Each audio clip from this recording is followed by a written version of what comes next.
To the extent that populations are being increasingly dependent, virtually enslaved, to drugs, called drug dependencies, the politics, policies, and profiteering of pharmaceutical firms and those who run them is genocidal.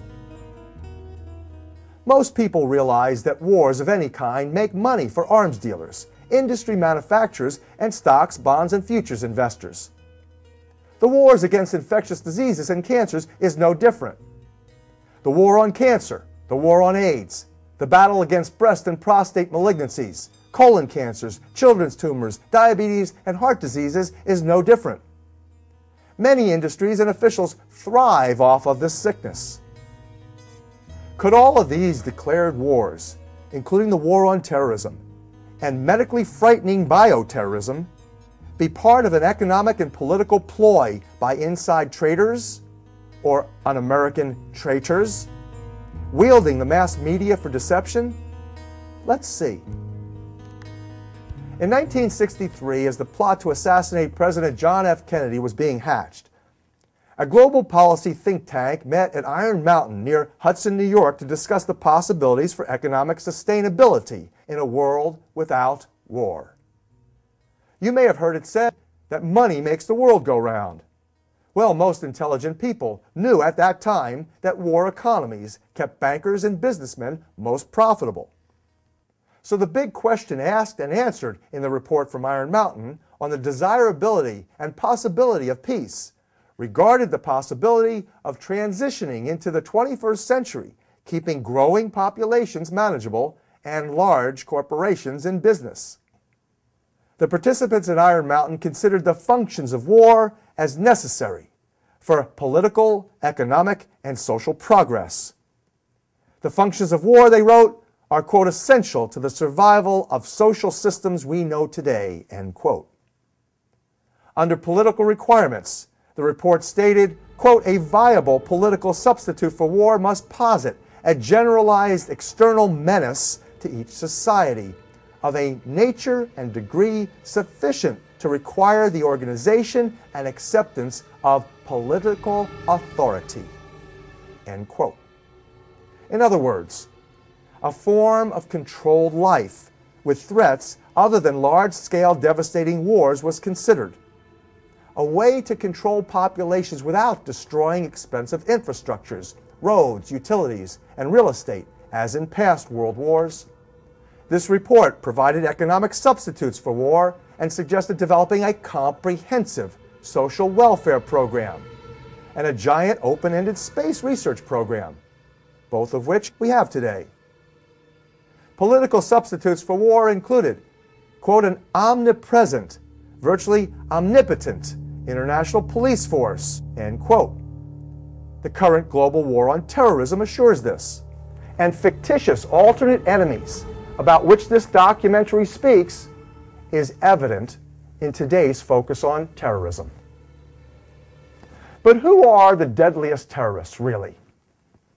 Do contemporary terrorists seek social control through a, quote, modern, sophisticated form of slavery?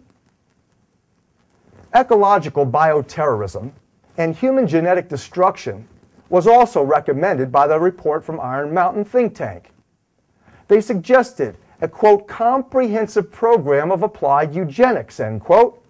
That means genetically culling and killing perceived social misfits or having them die from environmental toxicity. And the report's cultural replacements in science included, besides space research and social welfare, this concept of eugenic genetic control. In essence, these policy analysts, representing global industrialists, concluded that viable alternatives to traditional warfare could be made available to keep the world's economies going and the burgeoning populations controlled. It might come as a shock to many people, but the form of government we have in this country today basically is socialistic. We have social programs for everything. We have educational programs to bring the curriculum around to what the national education authorities want. And basically, we have a socialist program, but instead of the benefits going to the people, the benefits go to the corporations. Okay? So I think anyone that stops and looks at it would agree that we have socialism geared to benefit the multinational corporations. Now, interestingly enough, this is pushed along by a fervent nationalism. What's good for GM is good for the country. Okay? And our country, right or wrong. And we're going to go take our form of freedom and democracy to some other country. If you don't like it, we'll just invade you and occupy you. Okay? Now, what does that tell us? That tells us that the form of government that we're operating under today is National Socialism. And that should come as a shock to many people, particularly when you consider that National Socialism in German, shortened down, means Nazi. So, because the Nazi Party was the National Socialist German Workers' Party, National Socialist Deutsche Arbeiterpartei, okay? And so they shortened it to Nazis. And by the way, that was a form of fascism, okay? And the man who coined the term fascism was Benito Mussolini in Italy. But Benito Mussolini himself said that fascism really wasn't the proper term, that it more correctly should have been called corporatism. And that is simply when you have the corporations running the country and controlling the government.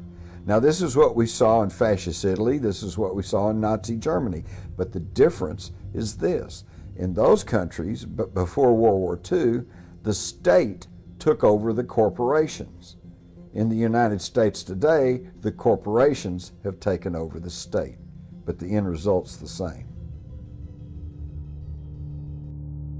Consistent with the report from Iron Mountain, U.S. government records show a definitive genetics, eugenics, depopulation campaign was well underway by the early 1970s.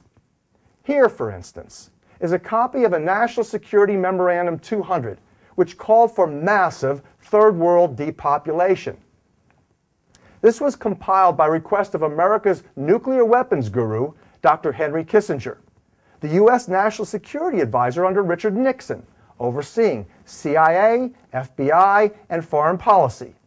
I want this explained to me now. My Jew boy, Haldeman, where the hell's my Jew boy? Bob! He's here, Mr. President. I put in a call to him as soon as State sent us that signal. Thank you. Henry, just what the hell is this?